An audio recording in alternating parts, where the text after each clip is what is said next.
Hello everyone, JEE main PYQ question series की इस video में आपका स्वागत है। इसमें दिया हुआ है an electron with kinetic energy 5 electron volt enter the region of uniform magnetic field of 3 micro tesla perpendicular to direction. तो जिधर मैग्नेटिक फील्ड है उसमें परपेंडिकुलर जो इलेक्ट्रॉन मूव किया, ठीक है, यानी वेलोसिटी और मैग्नेटिक फील्ड के बीच का जो एंगल है वो 90 डिग्री है। An electric field E is applied perpendicular to the direction of velocity and perpendicular magnetic field.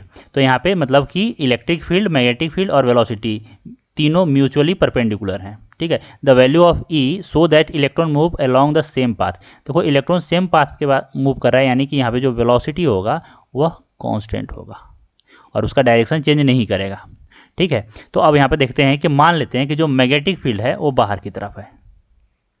इधर मान लेते हैं यहाँ से इस पूरे रीजन में जो मैग्नेटिक फील्ड है वह बाहर की तरफ है बी, और इलेक्ट्रिक फील्ड जो है वह ऊपर है, ऊपर की डायरेक्शन में, इस पूरे रीजन में है। मैं पूरी तरह से ड्रॉ नहीं कर रहा हूँ ताकि मेरा जो डायग्राम है वो गंदा ना हो। तो इस पूरे रीजन में इलेक्ट्रिक फील्ड जो है वह ऊपर की तरफ है और जो मैग्नेटिक फील्ड है वो बाहर की तरफ है, आउटवर्ड द प्लेन है, ठीक है। अब मैं एक इलेक्ट्रॉन को प्रोजेक्ट कर रहा हूँ, यहाँ पे एक इलेक्ट्रॉन है, इसे मैं इधर प्रोजेक्ट किया। अब देखो जो दिया है वह सभी यहाँ पे वैलिड है, तीनों म्यूचुअली परपेंडिकुलर है, जो वेलोसिटी है वह भी दोनों पे परपेंडिकुलर है, ठीक है। और क्या बोला कि यह वेलोसिटी जो है वो पाथ चेंज नहीं कर रहा है, यानी कि यह अनडेविएटेड जाएगा। तो अब यहाँ पे देखो दो फोर्स लगेगा, मैग्नेटिक फील्ड है तो मैग्नेटिक फील्ड के कारण मैग्नेटिक फोर्स लगेगा, और इलेक्ट्रिक फील्ड है तो इलेक्ट्रिक फील्ड के कारण इलेक्ट्रिक फोर्स लगेगा। तो पहले हम लोग बात कर लेते हैं मैग्नेटिक फोर्स का।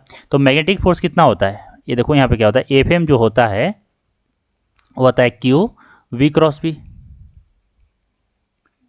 ठीक है। अगर हम लोग सिर्फ मैग्नीट्यूड का बात करें यहाँ पे तो यह हो गया Q V B sine theta. तो साइन थीटा क्या है, थीटा क्या है, तो angle between V vector and B vector. तो देखो वी इधर है, बी बाहर की तरफ है, यानी थीटा 90, यहाँ पे आ गया साइन 90। तो यहाँ से एफ एम का जो मैग्नीट्यूड है वो आ गया क्यू वी बी, और क्यू कितना है तो वह ई के बराबर है, ठीक है।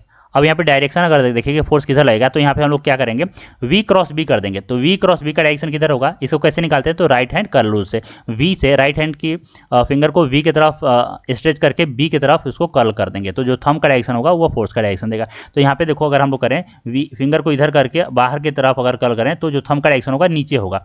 लेकिन ध्यान रखो कि यहाँ पे जो इलेक्ट्रॉन है, जो चार्ज है वो निगेटिव है, तो वी क्रॉस बी के अपोजिट मैग्नेटिक फोर्स होगा।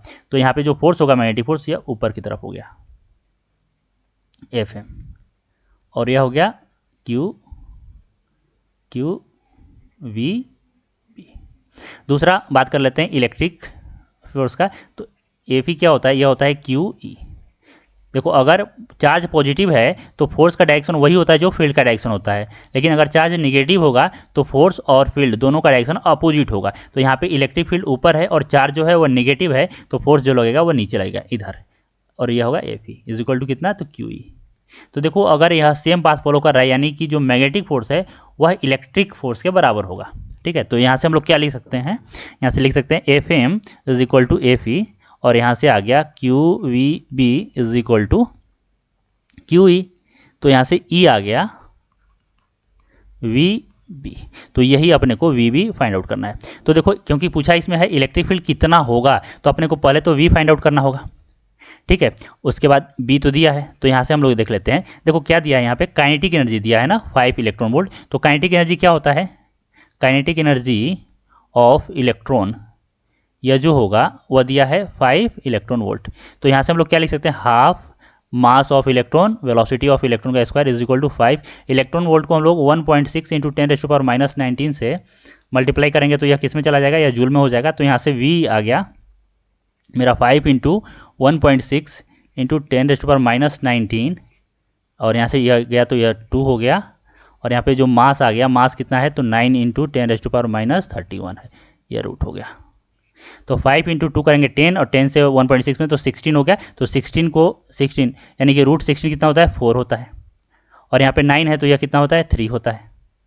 तो यह होगा 10⁻31 और ये 10⁻19, यानी ऊपर गया तो हो गया 10⁻12, और रूट में है तो यह हो गया 10⁻6 मीटर पर सेकेंड। तो यहाँ पे क्या है, जो ई है इलेक्ट्रिक फील्ड जो है वह कितना है, वह है वी बी। तो वी कितना आ गया मेरा 4/3 इंटू 10⁻⁶, और बी देखो कितना दिया है, तो यह दिया है 3 माइक्रो टेस्ला, तो 3 इंटू 10⁻⁻6 टेस्ला। तो यहाँ से यह कैंसिल हो गया और 3 से 3 कैंसिल हो गया, यानी आ गया मेरा 4 न्यूटन पर कूलम। तो इसका जो आंसर होगा यह होगा 4। तो अगर वीडियो आपको पसंद आया हो तो वीडियो को लाइक कीजिए, चैनल को सब्सक्राइब कीजिए। कुछ पूछना है तो कमेंट सेक्शन में मेंशन कीजिए, मैं रिप्लाई जरूर करूंगा। आज के लिए इतना ही, थैंक यू सो मच।